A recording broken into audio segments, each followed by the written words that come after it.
ख्वातीन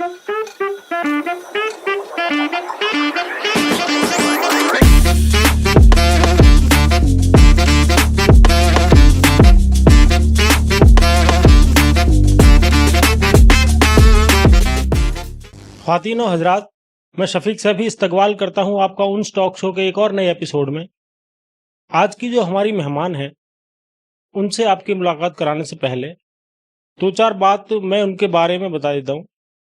वो इंटरनेशनल शायरा हैं जो कि तरन्नुम में बाकमाल पढ़ती हैं और हिंदुस्तान में मशहूर और मारूफ हैं। तो ज़्यादा वक्त ना लेते हुए डायरेक्ट आपकी उनसे मुलाकात कराते हैं।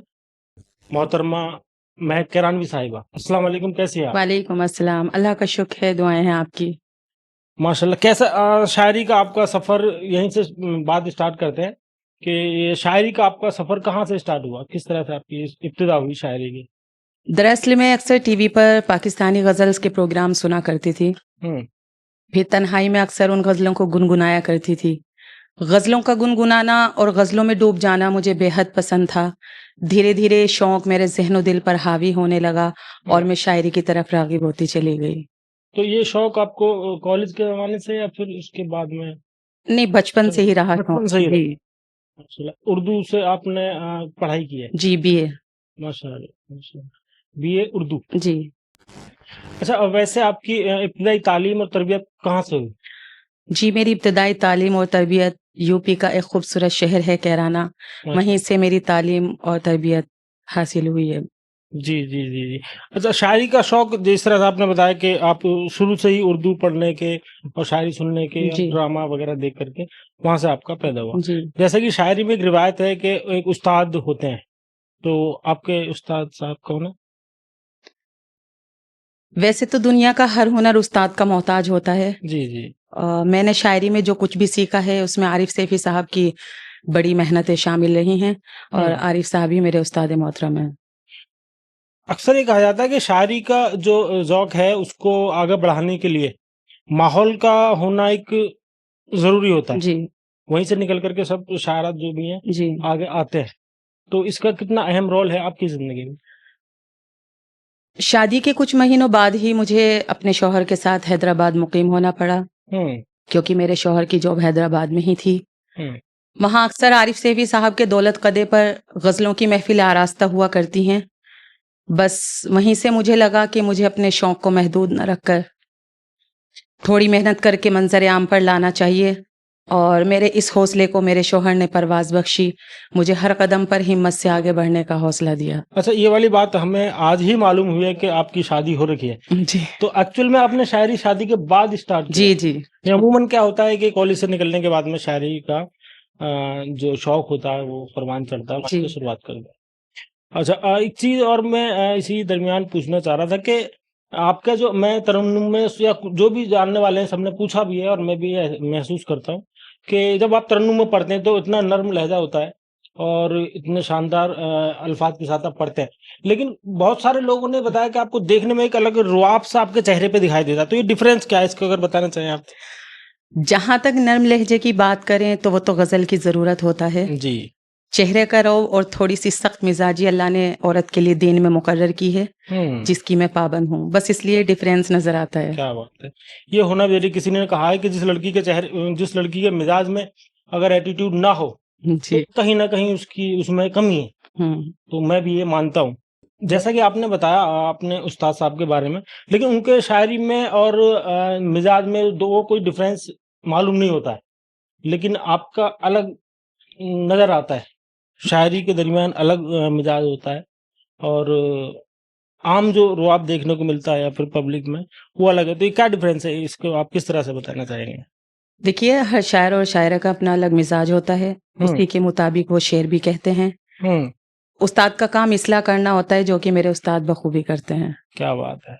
अच्छा, एक क्वेश्चन है जो कि अमूमन लोग पूछते हैं कि शायरात को भी जदीद शायरी पे फ़ोकस करना चाहिए या फिर वही रिवायती शायरी पे ही जो चलता आ रहा है, वही काफ़ी है? जी बिल्कुल, आजकल की शायराओं को भी जदीद शायरी पर पकड़ बनानी चाहिए, हुँ, लेकिन शर्त ये है कि रिवायती शायरी का दामन हाथ से ना छूटे। क्या बात है! जब शायरी की बात आती है तो अमूमन एक लफ्ज़ है ख्वाब।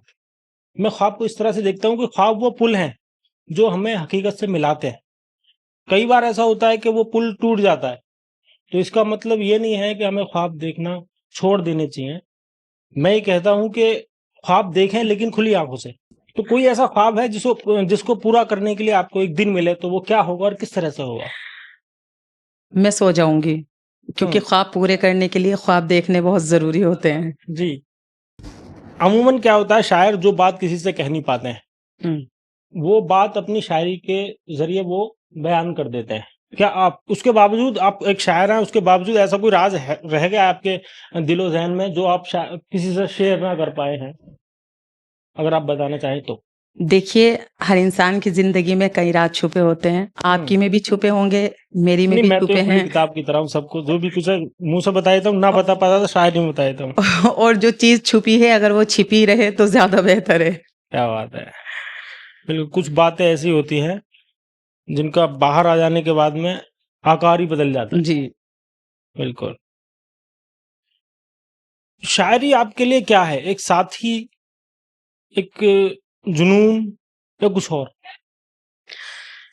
शायरी मेरे लिए उस बीमारी की तरह है जो कब्र तक पीछा नहीं छोड़ती, जिसमें कभी बेहद दर्द तो कभी बेहद सुकून मिलता है। हम्म, यानी शायरी मेरे लिए दर्द और सुकून का एक सिलसिला है। हम्म। ख्वाब की अभी बात हो रही थी, कोई ऐसा ख्वाब जो आपने देखा हो, जो हकीकत से भी अच्छा लगता हो, जिसे सिर्फ सोच लेने से दिल को खुशी मिलती हो?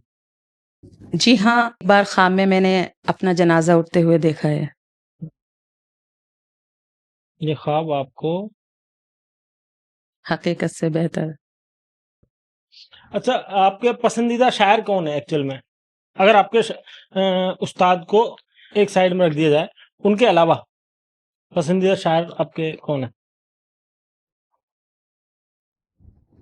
वैसे मैंने अमूमन देखा है कि शायरों को दूसरे शायर कम ही पसंद आते हैं, तो लेकिन कोई ना कोई तो होता है दिल के करीब मेरी होता है। बड़ी दिली तमन्ना है कि काश मैं मरहुमा परवीन शाकिर साहिबा के रूबरू बैठकर उनकी गजल सुन पाती कौन सी, अगर आप सुनाना कि चाहें? कूबकू फैल गई बादशनासाई की, हम्म। कूबकू फैल गई बादशनासाई की, उसने खुशबू की तरह मेरी पजीराई की। हाय हाय, वाह। कैसे कह दूं कि मुझे छोड़ दिया है हाय उसने, हाय, कैसे कह दूं? कैसे कह दूं कि मुझे छोड़ दिया है उसने। बात तो बात तो सच सच है है मगर मगर बात बात है है रुसवाई रुसवाई की। की। क्या बात। मगर अफसोस मेरी ये तमन्ना पूरी नहीं हो सकती। ये तो अपने ख्वातीन वो शायरा थी। आपके उस्ताद साहब, उस्ताद आरिफ साहब का बहुत पूरे हिंदुस्तान में, शोरा इकराम में और बाकी आम लोगों में काफ़ी चर्चे होते हैं कि वो मेहमान नवाजी के उनके बड़े चर्चे होते हैं। आप इस बारे में ज़्यादा जानते होंगी, तो कुछ क्या बताना चाहेंगे आप? देखिए, वो ऐसे इंसान हैं जिन्हें आप जेब से बादशाह और दिल से कलंदर कह सकते हैं। हम्म, मेहमान नवाजी उनके खून में शामिल है। वो अपने दुश्मनों का भी उतना ही एहतराम करते हैं जितना कि अपने अहबाब का। यकीन जानिए, जब तक उनके साथ दस्तरखान पर 5-10 लोग बैठे ना हों, तो उन्हें खाने में बिल्कुल भी मज़ा नहीं आता। क्या अजीब तवंगर इंसान है। क्या बात जी। है। अच्छा, अभी मैंने एक शेर देखा था कहीं पे, आपने शायद माँ के हवाले से कहा है, शायद आपने उनके जाने के बाद कहा है, तो वो अगर सुनाना चाहें तो प्लीज आप सुनाएं।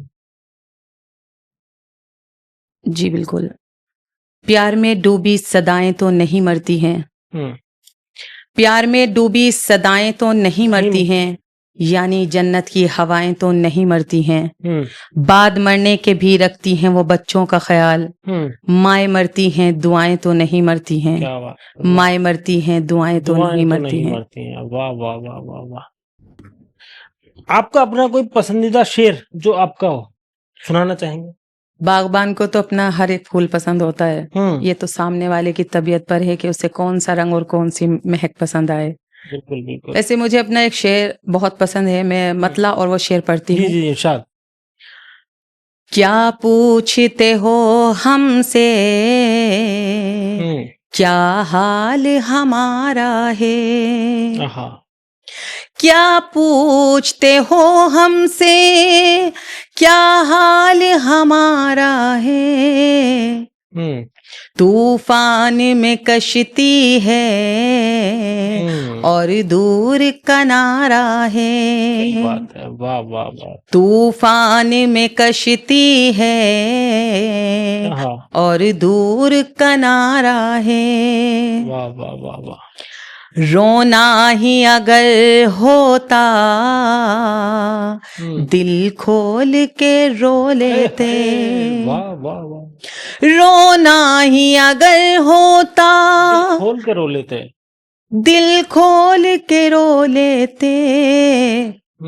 आंसू भी हमारे हैं, दामन भी हमारा है। वाह वाह वाह वाह वाह वाह। आंसू भी हमारे दामन भी हैं, हमारा है। दामन भी हमारा है।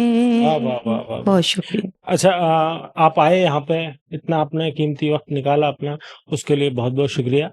और फिर मुलाकात होती है अगले पड़ाव पर, अगर आप वक्त दे पाए तो फिर कभी मुलाकात होगी इंशाल्लाह। फिर आपसे वक्त मांगने जी आपके यहाँ पे आ इंशाल्लाह। जाएंगे। तब तक के लिए आप सबसे इजाज़त चाहते हैं। आप अपना प्यार यूं ही हमें बनाए रखें। हमारे चैनल को लाइक करें, सब्सक्राइब करें और कमेंट करके बताएं कि क्या अच्छा लगा आपको और क्या हमें सुधार की गुंजाइश है। तब तक के लिए अपना ख्याल रखें। अल्लाह हाफिज़।